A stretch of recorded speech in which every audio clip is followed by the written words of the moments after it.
할렐루야. 네, 참 좋으신 주님의 은총과 평안과 우리 가운데 늘 함께 계시기를 간절히 축원합니다. 여러분, 세상을 돌아보면 참 하수상하죠. 우리 뜻대로 되지 않고 우리 마음대로 되지 않고 몸부림쳐도 매달려도 어제와 똑같은 오늘의 현실이 우리를 짓누를 때가 참 많습니다.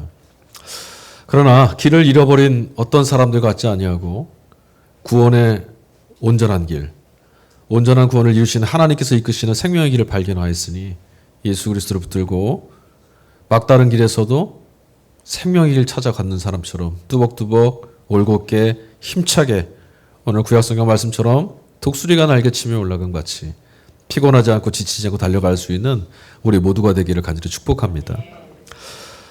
종전, 전쟁이 끝난다는 소리입니다.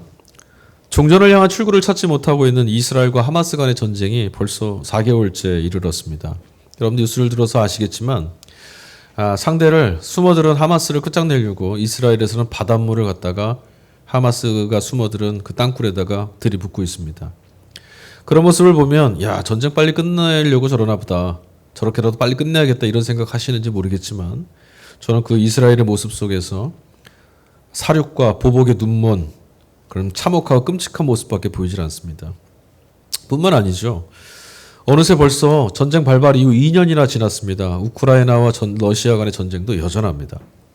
여전히 우리가 살아가는 현실, 이 땅의 세계 가운데는 참혹하고 끔찍한 인간의 악이란 것이 결국 어디를 향해서 달려갈까 너무나 분명하고 명백하게 보이는 그런 현실을 우리는 직면하고 살고 있습니다. 제3자의 눈으로 바라보는 그들의 현실, 이 전쟁의 포화 속에 내몰려 있는 이들의 모습 그렇게 아득히만 보이는데 한번 생각해 봤어요. 정작 가족을 잃고 삶의 터를 잃어버린 그 땅에 살고 있는 이들에게 과연 다시 이전으로 돌아갈 수 있을 것이다 라고 하는 이런 소망이 그런 희망이 있을까? 뉴스에서 보셨잖아요. 자식이 죽어가는데 피투성이가 된 아이를 안고 눈물을 흘리는 이들의 모습, 절규하는 이들의 모습 과연 다시 돌아갈 수 있는 희망이 있을까요? 오늘 우리가 함께 읽은 일독서 구약 본문은 이사야서 40장 본문입니다. 그 40장 본문에서 우리가 마주하게 되는 이스라엘의 형편이 꼭 이런 모습이었습니다. 거대 제국 바벨론에 의해서 나라가 망하고 포로로 끌려갈 수밖에 없는 처참하고 비통한 현실. 그리고 그 이후에 현실과 상황 그들이 처해 있는 모습을 담고 있는 제2 이사야로 불리우는 대목이 40장에서 55장까지예요. 오늘 40장 읽었습니다. 그러니까 이 40장 안에 어떤 모습이 담겨 있는지 우리는 충분히 이해할 수 있어요. 아마도 이스라엘 백성들 그들의 눈에 보이는 현실이라는 것은 망해져 버렸고 깨어져 버렸고 이제 그들의 역사는 다시 회복될 것이라고 꿈꿀 수조차 없는 그건 마치 사치와도 같은 그런 현실에 그들은 떨어져 있었습니다. 그러니 그들이 어떻게 살았겠어요? 모두 다 그러려니 이제는 틀렸거니 포기와 절망에 떨어진 그런 현실에서 그들은 그냥 그렇게 살았습니다. 근데 그때 꿈만 같았던 하나님의 구원을 당당하게 외친 한 사람이 있었습니다. 그 사람이 바로 오늘 우리가 읽은 선지자 이사야입니다. 그의 말은 정말 놀랍습니다. 그런데 너무 놀라워서 오히려 현실성이 없어 보입니다. 이사야는 23절과 24절에 이렇게 말합니다. 세상의 모든 통치자들이 허수아비, 땅의 지배자들이 쓸모없는 사람들, 풀포기와 같아서 하나님이 입김을 불어 말리면 강풍에 나는 건불과도 같다. 그러나 여러분, 여전히 이스라엘의 현실은 막강한 힘을 자랑하고 있는 세상의 통치자들에 의해서 박해와 서러움이 더 깊어만 가고 있었습니다. 그러니 그런 제국들을 돌아볼 때 선지자 이사야는 하나님 앞에서 그들은 건불과도 같다. 입김 한번 부시면 다 사라질 것이다. 그렇게 되어가고 있다라고 말하고 있지만 그런 제국들의 거만한 그런 으스댐을 끝장내버릴 그러니까 선지자가 지금 전하고 있는 그런 하나님이 잘 보이지를 않는다라는 게 문제입니다. 오죽했으면 본문의 말씀 보니까 사람들이 하나님을 향해서 이렇게 말했어요. 선지자를 향해서 이렇게 말하더라고요. 27절 후반절. 주님께서는 나의 사정을 모르시고 하나님께서는 나의 정당한 권리를 지켜주시지 않는다. 주님은 내 사정을 전혀 모르시는 것 같다. 하나님이 나의 권리를 지켜주시기를 포기하셨는가 보다 이렇게 말하고 있어요. 하나님이 계시다면 이 현실 왜 이토록 가혹할까? 왜 우리가 살아가는 현실의 삶은 이렇게 무겁고 힘겨울까? 그런데 그들처럼 우리도 이런 형편에 갇혀서 숨조차 쉬지 못할 만큼 암울할 때가 있죠. 선지자 이사야 그의 말이 정말 사실이었으면 좋겠습니다. 선지자가 전했던 그 말처럼 하나님이 우리를 짓누르는 모든 어둠의 세력들을 바람 한 번으로 다 풀어 내모르셨으면 좋겠습니다. 선지자 이사야가 보았던 그 무엇이라도 우리도 좀 보았으면 좋겠습니다. 그가 힘차게 외칠 수 있었던 것처럼 우리도 분명한 무엇 하나를 하나님이 그런 분이시다, 하나님이 그렇게 일하신다, 이런 것들 좀 봤으면 좋겠습니다. 비록 우리가 바라보는 내일이 우리가 원하는 대로 되진 않는다고 해도 이 고난이 지나가고 말 것이다라는 이 사실만큼이라도 좀 선명해졌으면, 그리고 덧붙여 악인들이 망하는 꼴을 보고 싶습니다. 그러다 보니까 현실은 도무지 왜 이런 물음이 끊이질 않죠. 우리에게 주어진 인생이라는 것, 여러분, 이런 물음에 명쾌한 해답을 내놓지 못할 때가 훨씬 많습니다. 도대체 왜? 모르겠습니다.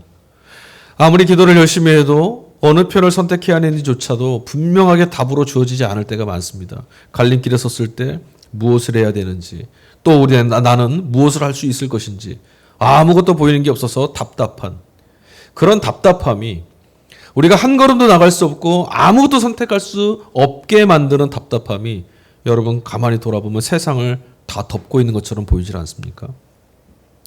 성서 기자들은 어떤 사람들이냐면 사람들의 마음을 온통 이렇게 절망과 낙심, 포기와 원망으로 몰아세우는 이런 세상을 사특한 귀신과 어둠이 장악한 것으로 이해했습니다.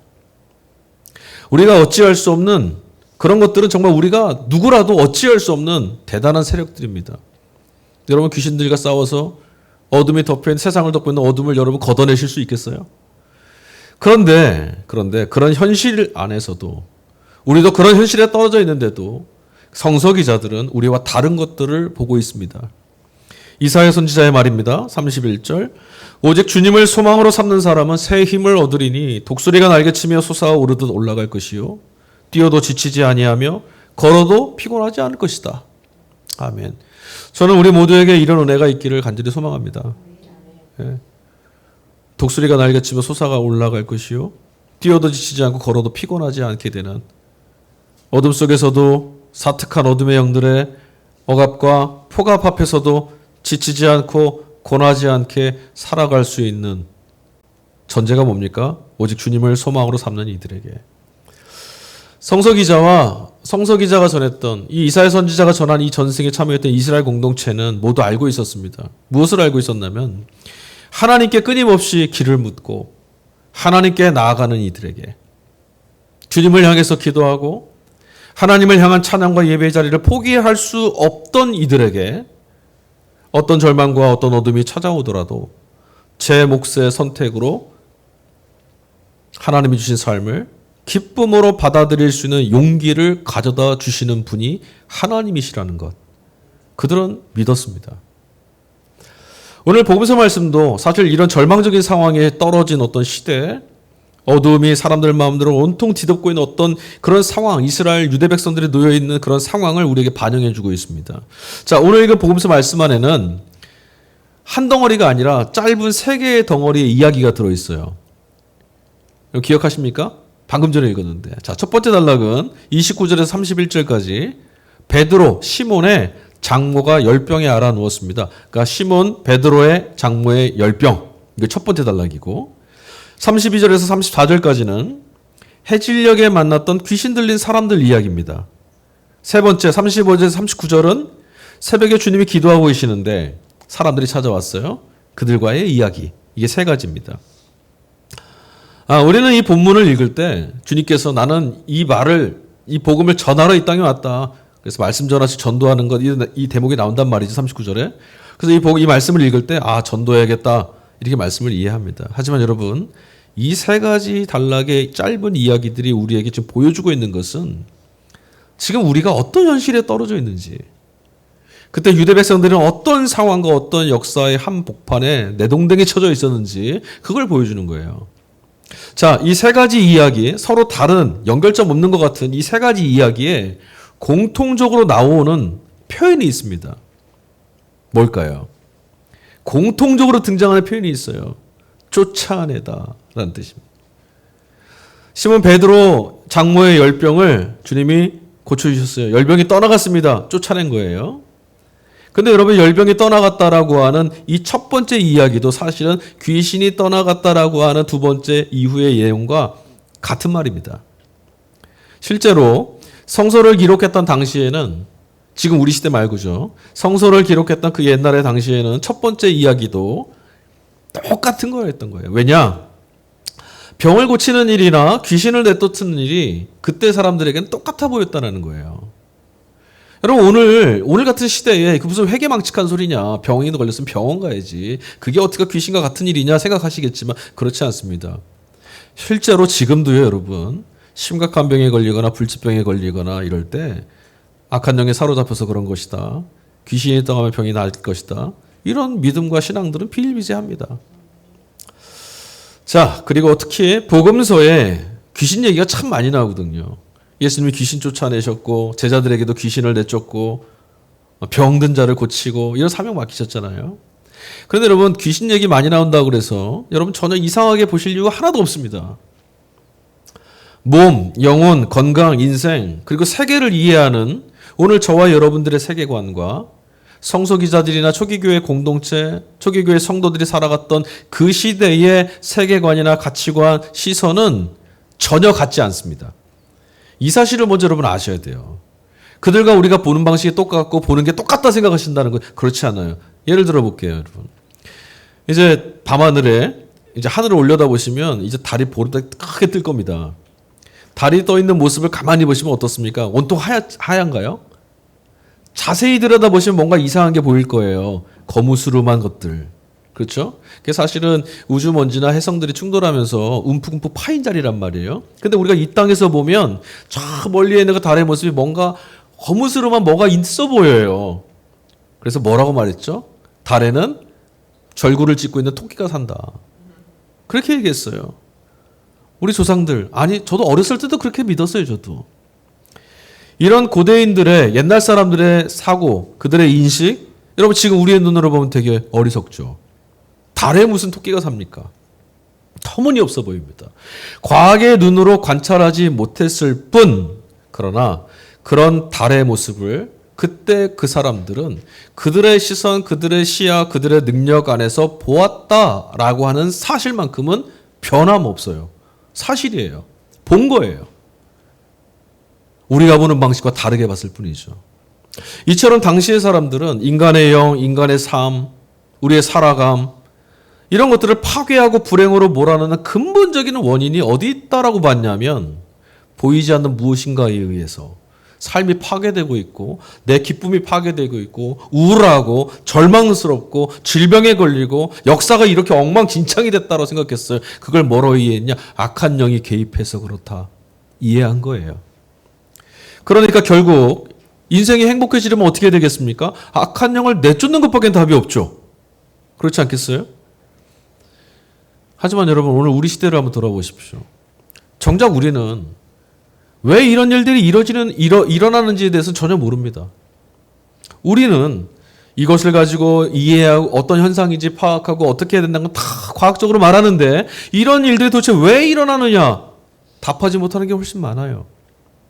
굉장히 우리 똑똑한 것 같지만 그들이나 우리나 보는 건 똑같고 그 이상 한 걸음도 우리 더 나가지 못했어요. 질병도 마찬가지죠. 여러분, 어떤 사람은 괜찮은데 왜 나는 아플까요? 왜 어떤 사람은 잘 사는데 왜 나는 불치병이 찾아왔을까요? 우리 코로나 때도 그랬잖아요. 같은 집에 같은 밥 먹고 같이 살고 있는데 아빠는 코로나 걸리고 엄마는 멀쩡하고 딸아이도 멀쩡하고. 이건 뭐죠? 그저 우리는 치료법 이런 것에 급급할 뿐이지 대체 왜 바이러스가 갑자기 창궐하게 되는지, 얘들은 왜 또 튀어나온 건지, 또 왜 새로운 바이러스는 계속 나타나는지, 여러분 어쩌면 과학과 의학이 아무리 발전해도 결국은 끊임없이 우리는 질병의 공포 속에 살아야 될지도 모릅니다. 하지만 성서 기자들은 또 그 시대를 살았던 이 성서의 사건에 참여했던 그들은 이런 정체, 이런 원인을 주목해 봤습니다. 왜 이런 일이 벌어질까?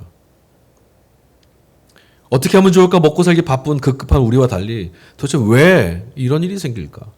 그리고 그들은 결론을 내렸죠. 귀신 때문이다. 높아심에 다시 말씀드릴게요. 과학의 시대에 귀신 운운한다는 것 어리석다.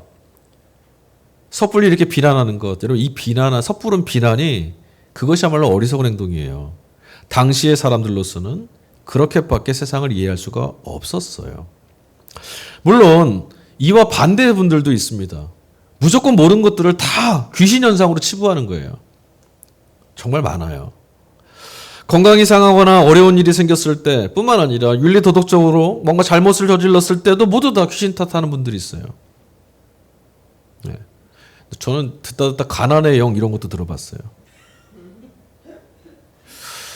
하지만 여러분, 귀신론을 설파하던 베레아 김기동 그런 류의 이단들만 그런 게 아니잖아요. 행동, 생각, 감정, 형편, 상황마저도 영이나 귀신들의 이름을 붙여놓고 떠나가라 외치면서 기도하는 분들 많습니다. 하지만 여러분, 우리는 성서를 기록했던 사람들, 성서 기자와 초기 교회 성도들, 2000년 전에 3000년 전에 이 땅을 살던 왜 이럴까 질문했던 그들의 세계관이 아니라 오늘 우리들의 세계관을 가지고 살아야 합니다. 과학이나 의학 이거 인간의 산물이니까 역사의 산물이니까 가볍게 여기시는 분들이 있어요. 하나님께 아니요 그렇지 않습니다. 지금까지 이 역사에 동행하고 함께 하시면서 여기까지 인도하신 분은 하나님입니다. 오늘 우리가 누리고 있는 모든 것 누가 주셨습니까? 하나님이 주셨습니다. 누가 지금까지 과학과 의학의 눈으로 그전에 보지 못했던 것들을 보게 하셨습니까? 하나님이 이끄셔서 본 겁니다. 꼭 기억하셔야 될 게 있어요. 다만 우리가 그 존재를 어떻게 이해하고 어떻게 발견할 것이냐만 다를 뿐 성서에 나와 있는 성서 기자들이 증거하고 있는 귀신이라고 부르는 이 존재들이 오늘도 우리가 살아가고 있는 세상에 여전히 존재한다라는 겁니다. 뭔 때문인지 어떤 것들인지 모르겠지만 형체가 잘 드러나진 않지만 꼭꼭 숨어 있는 것 같지만 여전히 세상을 쥐락펴락하는 것들이 있어요. 이게 중요한 거죠. 그렇다면 과연 귀신이 어떤 존재일까? 뭘 도대체 귀신이라고 말할 수 있는 걸까? 이걸 알아야 귀신의 구속으로부터 벗어날 수 있지 않겠습니까? 지난주에 읽었던 27절의 말씀입니다. 마가복음 1장 27절. 다 놀라 서로 물어 이르되 이는 어쩌미냐 권위 있는 새 교훈이로다 더러운 귀신들에게 명한즉 순종하는도다 하더라. 예수님이 귀신을 내쫓는 장면을 보고 사람들이 한 말입니다. 육체나 영혼 또는 삶을 파괴하는 행복하게 살고 싶은데 절망으로 몰아넣는 평안하고 싶은데 불안하고 두렵고 염려하게 만드는 하나님이신 생명을 파괴하는 귀신이라는 존재가 예수님 앞에서는 무기력하게 쫓겨났더라. 이게 복음서 말씀의 핵심이에요. 예수님의 걸음은 귀신을 내쫓는 것이었잖아요. 자신의 양에게 생명을 풍성하게 주시기 위해서 예수님은 우리를 찾아오셨고 귀신을 내쫓으셨어요. 그래서 생명을 파괴하는 귀신을 내쫓는 이 똑같은 일이야말로 주님을 따르는 주님께 부르심을 받은 제자들, 저와 여러분에게 맡겨진 일이다라고 말씀드렸습니다. 그런데 여러분, 아직도 귀신과 주님 사이의 싸움은 끝나지 않은 것처럼 보입니다. 여전히 인간의 삶을 파괴하는 귀신은 곳곳에 있죠. 왜 멀쩡하던 사람이, 왜 돈 없다고, 왜 회사에서 실직했다고, 왜 시험에 떨어졌다고 아파트 옥상에 올라서 뛰어내립니까? 이런 일이 왜 생기는 겁니까? 모두가 뭔가에 휘둘린 것 같아요. 그리고 모두가 뭔가에 사로잡혀 있는 것 같아요. 좀처럼 헤어나오지 못합니다. 마치 어떻게 보이는 줄 아십니까? 브레이크가 고장난 것처럼 앞을 향해 달려가는 질주하는 이 세상을 보면 야 모두 귀신이라도 들린 것처럼 미친 것처럼 보이는 이런 모습 아니에요? 사람이 어떻게 저럴 수가 있을까? 그만큼 뜨악한 이야기들. 아니 인간으로 산다는 게 너무나 부끄럽게 느껴질 만한 일들이 곳곳에 일어나고 있어요. 잠시 정신 차리게 될 때 정신이라도 들라치면 그때는 누구라도 부끄럽고 누구라도 괴롭고 누구라도 슬프고 누구라도 허무해지는 세상. 왜 귀신을 몰아내시는 주님이 귀신을 몰아내려고 오셨는데도 여전히 귀신을 활개치고 있는 걸까요, 여러분? 사실 귀신의 세력들은 예수님이 오셨던 그때부터 지금까지, 오늘 우리가 예배드리고 있는 이 순간까지 단 한 번도 역사에서 멈추어진 적이 없어요. 오히려 복음서가 성경에 말하는 건 뭐죠? 복음서가 성경이 증언하는 엄중한 현실. 오히려 예수님이 귀신의 세력들에 의해서, 어둠의 세력들에 의해서 죽임당하셨어요. 우리는 이걸 좀 믿는 것 같아요. 지금도 우리가 경험하게 되는 것들, 우리가 일상에서 경험하는 것, 세상에 나가서 직면하게 되는 것들은 뭡니까? 귀신에 의해서 휘둘리고 있는 세상 아닙니까? 돈 귀신에 의해서. 그리고 그 속에서 깨지고 상한 인간의 불행한 모습만 우린 보게 돼요. 그러다 보니까 어떻게 해서든지 이런 세력과의 싸움에서 좀 이겨보겠다고, 좀 싸워서 이겨내야겠다, 우리 처절하게 몸부림치고 있지 않습니까? 이렇게 하면 되고 저렇게 하면 되고, 이렇게 열심히 하면 되고 저렇게 열심히 하면 되고, 이런 사람 되면 되고 저런 사람 되면 된다. 우리 신앙은 이런 걸로 가득 차 있습니다. 하지만 애당초 잘 들으십시오. 우리는 귀신들이나 그런 세력들을 이겨낼 수가 없습니다. 실망하셨습니까? 이건 믿음의 문제가 아니에요, 여러분. 앞서 말씀드렸잖아요. 예수님도 그런 세상에 의해서 처형당하셨는데 우린 두말할 필요가 없어요. 지금 우리가 이런 형편에 살아가고 있다는 거예요. 이 문제에 대한 답을 찾으시려면 왜 2000년 전에 귀신을 내쫓으려고 쫓아내실 그 일을 하러, 나는 이 일을 하러 왔다고 하신 그 예수님께서 오셨는데도 온 땅에, 아니 그건 둘째치고 적어도 유대 땅 안에서만이라도 귀신을 다 내쫓고 병든 자 다 고쳐내셔야 되지 않았습니까? 여기에 먼저 답을 찾으셔야 돼요. 근데 왜 그렇게 안 하셨을까? 하나님 나라가 임하였다라고 하는 복음을 전하시기 위해서 예수님은 이 땅에 오셨고, 그 나라가 임하였다라고 하는 하나님의 통치가 이곳에 임하였던 사실을 보여주시기 위해서 예수님은 자신의 인생 모두를 거셨어요. 그분의 삶의 모든 것은 여기 달려 있습니다. 예수님은 그 나라를 보여주시는 길과 진리와 생명이 되셨어요. 뭘 보여주신다고요? 하나님 나라. 그리고 그 나라는 결국 주님에 의해서 종말에 드러나고 완성될 거예요. 그걸 보라고 오셨던 거죠. 여러분, 귀신과의 싸움은요, 여러분 나가서 우리 귀신과 대적하여 싸우러 나갑시다 가지 마세요. 큰일 나요. 착각하지 마세요. 귀신과의 싸움은 우리 몫이 아닙니다. 뭐 예수님의 이름으로, 주님의 이름으로, 우리의 신앙으로, 우리의 믿음으로 싸워서 이겨야죠. 우리는 못 이깁니다. 다시 말해서 귀신과의 싸움은 우리가 해야 될 일이 아니라 하나님이 하셔야 될 일입니다. 하나님에 의해서만 귀신의 힘에서 벗어나는 구원을 얻을 수 있고, 하나님에 의해서만 모든 귀신으로부터 자유를 얻는 최후의 승리가 주어지는 겁니다. 이미 주님은 다 이루셨고 싸우셨고 이기셨어요. 근데 뭘 또 싸우러 가요? 귀신은 우리의 힘이나 방식으로 내칠 수가 없어요. 여러분, 열심을 갖고 귀신 내쫓을 수 있을 것 같습니까? 못 내쫓습니다. 열심이 귀신의 방식입니다. 오직 하나님이 일하시는 방식, 하나님의 통치 방식을 통해서만 우리를 덮치려고 드는 어둠의 세력, 귀신에게도 우리 저항할 수 있고 굴복시킬 수 있어요. 여러분, 귀신이 여러분 정죄하러 찾아올 때 어떻게 이기시겠어요? 내가 이만큼 신앙생활 했는데 누구 보고 이런 소리 하는 거야? 이렇게 말씀하시겠어요? 힘이나 권력, 능력이나 승리 같은 것을 드러내는 방식이 아니라 하나님의 방식은 어떤 방식이냐? 더 약해지는 방식. 나는 아무것도 없다. 나는 텅텅 빈 그릇이다. 그런데 텅텅 비운 만큼 채워져 있는 이것이 뭔 줄 아느냐? 하나님의 나라가 내 안에 가득하다.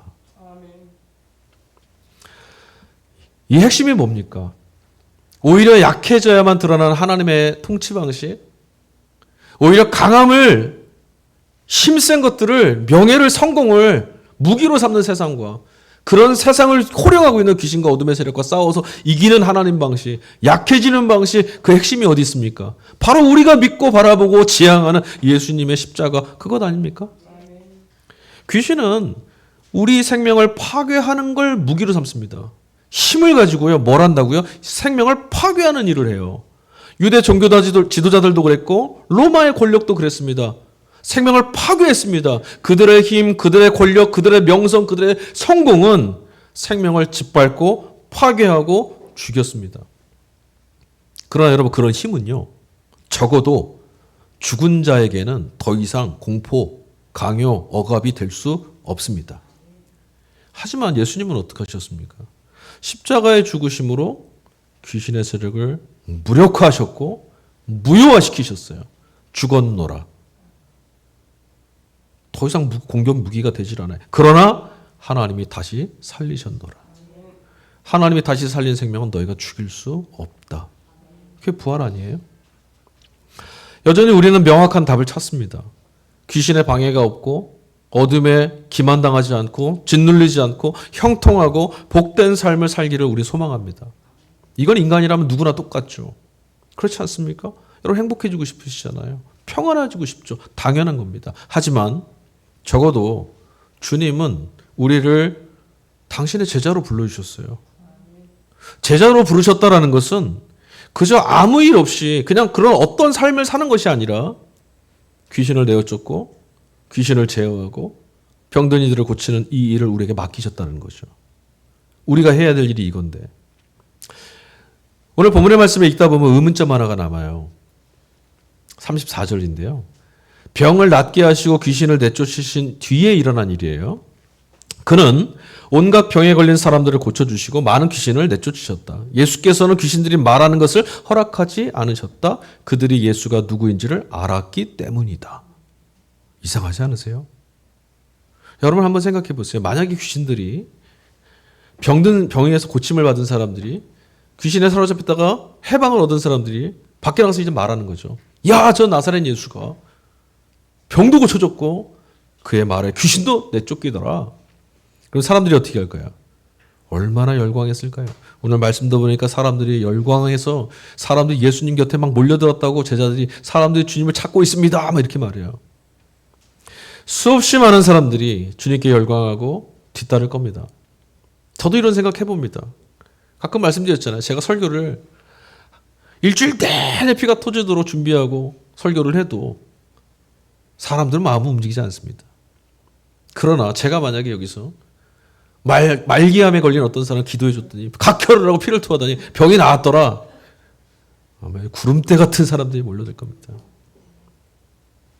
그런데 예수님은 그런 성공의 길, 복음 이보다 더 잘 전할 수가 없잖아요. 사람들이 막 몰려오는데. 근데 예수님께서 귀신들의 입을 막으셨어요. 우리의 기대나 예상과 너무 다르지 않습니까? 우리들의 본성, 우리들의 사특한 마음은 야, 잘 됐다. 이제 복음 전도는 십상이다. 따는 당상이다. 이유는 명백합니다.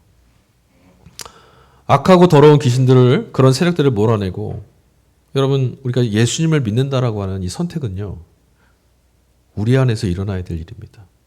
내 안에서. 다른 사람에게서 일어난 어떤 일이 아니라 그런 일이 저기 있었다더라. 이게 아니라 내 안에서 일어나야 될 일이라는 거예요. 귀신으로부터 돌이켜 주님께로 향하는 것도 우리의 몫이고, 주님을 향해서 이 사망의 권력과 두려움과 강요와 초조와 두려움 속에서 주님을 향해 돌이키는 것도 우리들에게 주어진 책임이에요. 믿음은 제 몫의 경험이라는 거죠. 저 사람들이 예수님 이렇게 만났더라. 아무 소용 없습니다. 내가 돌이켜서 어둠에서 벗어나 빛된 그리스도 안에 안기는 것, 이 경험 내 선택과 내 몫이에요. 그러나 여러분, 여전히 악의 존재는 이미 우리 안에 너무 뿌리 깊게 자리 잡은 것 같습니다. 앞서 말씀드렸지만 우리 안에 숨어있는 이런 어둠들, 사특함, 이런 세력들과 싸우려고 하면 무너질 수밖에 없습니다. 여러분 은혜 받고 집회하고 기도해야 하고 감동이 있어서 난 이제부터 싸워 이겨낼 것이다. 잘 가는 것 같은데 결국 그 싸움의 종말이 어떻게 됩니까?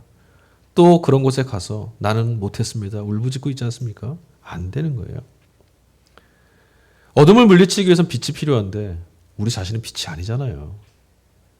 방법이 있습니다. 그러나 여러분 유일한 한 가지 방법, 유일한 하나의 길, 모든 어둠을 밝히시는 분, 빛 대신 그리스도께, 그분께 잇대어 사는 것밖에 답이 없어요. 주님을 통해서 무엇을 한다가 아니에요. 주님께만 닿으면 살 수 있다. 주님의 빛에 내 인생이 드러나는 순간 어둠은 떠나간다. 주님이 찾아오시면 사악한 귀신도 두려워 떨고 도망치더라. 여러분 이것이 믿음이고요. 이 믿음만이 우리를 살리는 거예요. 바울은 어떤 사람입니까? 여러분 사도 바울 대단하잖아요. 사도 바울은 능력의 사도였어요. 성령 충만했어요. 어느 정도인지 아세요? 사도행전 19장에 가보면요. 12절에 가보면 그가 지니고 있던 손수건, 그가 두르고 있던 앞치마, 병든 사람에다 이렇게 아픈 사람에다 올려놓으면 병도 낫고요. 귀신도 막 쫓겨나갔대요. 대단하죠? 저는 실제로 유튜브에서요. 어떻게 알고리즘 속에 떴는지 모르는데 그런 식으로 기도하는 어떤 이상한 목사님을 본 적도 있어요. 손수건 하나 들고 있고요. 사람들이 줄져서 나오더라고요. 근데 이걸 만지자마자 막 뒤로 막 자빠지는 거예요. 댓글을 썼죠. 목사가 아니라 무당이구나. 하지만 여러분 바울의 말을 들어보세요. 대단한 일이잖아요. 다 부러워할 만한 일이잖아요. 능력이잖아요. 근데 정작 바울 자신은 귀신을 내쫓거나 병든 자를 고쳐주는 그 일 아무것도 아니다. 바울 자신이 정작 정말 소중하고 귀하게 여겼던 것이 있어요. 오늘 서신서 말씀 고린도전서 9장 23절. 내가 복음을 위하여 모든 것을 행함은 복음에 참여하고자 함이라. 복음에 참여하고자 함이라. 오늘 마지막 절 말씀 서신서에 보니까 복음에 참여하는 복이라고도 하더라고요. 복음에 참여하는 게 어떤 겁니까, 여러분? 복음에 참여하는 건 어떻게 살아가는 겁니까? 복음에 참여한다 그러면 그래 나도 복음 전도하고 선교하고 선한 일을 하고 구제를 하고 그분의 어떤 일, 어떤 그분의 일 해야겠다. 아닙니다. 복음에 참여하겠다라고 했던 바울의 말은 뭐냐면 복음이신 예수 그리스도께 내가 사로잡혀 있어야겠고 전적으로 그분의 능력에 의존되어 살아가야겠고 그분의 은혜와 사랑에 충만해야겠고 하나님 나라, 그분의 나라를 현실로 누리며 살아가는 복을 누려야겠다. 이거예요, 이거. 복음에 참여한다는 건. 여러분 기쁜 소식을 내가 참여한다는 건 뭡니까? 기쁜 소식 전하는 거 말고 기쁜 소식에 참여한다는 건 그 기쁨이 내 기쁨이 돼야 되는 거 아니에요? 그거예요. 여러분 복음은 언제나 주체예요. 그리고 사람은 객체입니다. 우리가 주체고 복음이 뒤따라오는 게 아니라 복음이 하나님 나라가 주님이 주체이고 그분이 계실 때 그분이 일하고 그분의 나라가 우리를 살리는 거예요. 주님에 의해서 주님이 행하시는 사건일 때만 여러분 복음도 우리에게 구원으로서 의미가 될 수 있어요. 우리가 뭔가를 해서 복음이 아니라 주님이 이렇게 일하시는구나. 하나님은 이렇게 역사하는구나. 주님의 말씀이면 귀신도 쫓겨나는 거였구나. 실감하는 것. 그러므로 여러분 우리에게는 하나님 나라 복음이신 예수님께 잇대어서 오직 그분 안에서 그분을 통해 생명의 풍성함과 기쁨을 발견하는 것. 이게 최선입니다. 여러분 예수님 믿으면서 행복하셔야 되고 예수 믿으니 살만하고 예수 믿고 있으니 살아야겠고 예수님 계시니 난 망하지 않은 거고 예수님 계시니 난 풍성하고 예수님 계시니 하늘의 약속이 선명해 보이고 여러분 이거 경험하셔야 된다고요. 선지자 이사야의 말을 기억하십시오. 우리는 때로 지치고 때로는 쓰러질 겁니다. 시험이 찾아오면 넘어지고 귀신이나 어두운 세상 때문에 마음이 아프고 병들 수도 있습니다. 그럴 때마다 손가락 하나 움직이지 못할 만큼 낭만과 절망에 떨어져서 울부짖을지도 모릅니다. 그러나 선지자 이사야는 말합니다. 온 땅을 창조하신 하나님께서 피곤을 느끼지 아니하며 지칠 줄 모르는 분 아니시더냐. 뿐만 아니라 그 하나님이 당신을 향해서 나오는 당신을 악망하는 모든 이들에게 피곤한 이들에게 새 힘을 주시고 기운 잃은 사람들에게는 기력을 주신 분이 아니더냐. 기도하겠습니다. 하나님 감사합니다. 오늘 우리에게 귀한 말씀 주셔서 주님을 향해 나아갈 수 있도록 우리의 힘이 아니른 하나님의 능력을 힘입어 걸어갈 수 있도록 복음의 능력이 무엇인지를 바라보고 복음 대신 주님을 향할 수 있도록 나는 죽고 복음 대신 주님만 살아계신 구원의 현장을 향해 달려갈 수 있도록 초대해 주셔서 감사합니다. 이 말씀을 통해 우리의 구원이 주님께 있다라는 신뢰와 약속을 붙들고 걸어가겠습니다. 주님 우리의 구원이 되어 주십시오. 아멘.